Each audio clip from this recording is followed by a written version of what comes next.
পদ আছে না গেছে? গেছে গা? পদ আছে না গেছে? আসসালামু আলাইকুম সবাইকে। আশা করি সবাই ভালো আছেন। সাকিব ভাই ও সাকিব ভাই, পদ আছে নাকি গেছে? এবার কানাডা প্রবাসীদের তোপের মুখে সাকিব আল হাসান। ঠিক কি এমন ঘটেছিল তখন? কথায় আছে পাপ ছাড়ে না বাপেরে।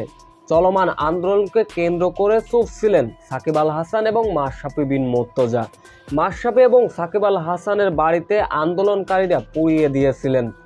দেশের এমন উত্তাপ পরিস্থিতিতে সাকিব আল হাসান কানাডায় খেলছেন কানাডা গ্লোবাল টি-20 লিগ।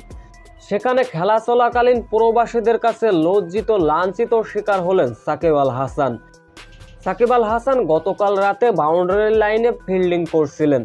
সেইখান থেকে কয়েকজন প্রবাসীরা মিলে বললেন, সেই ভিডিও চিত্রতে দেখা যায় সেইখান থেকে কয়েকজন প্রবাসীরা বললেন, পদ আছে না গেছে?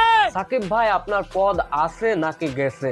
সাকিব আল হাসানও সোজা সাপটা উত্তর দিলেন, গেছে গা। সো ভিউয়ার্স, প্রবাসীরা সাকিব আল হাসানের সাথে এমন ব্যবহার ঠিক করেছে কিনা এ বিষয়ে অবশ্যই আপনাদের মূল্যবান কমেন্টটি করে যাবেন।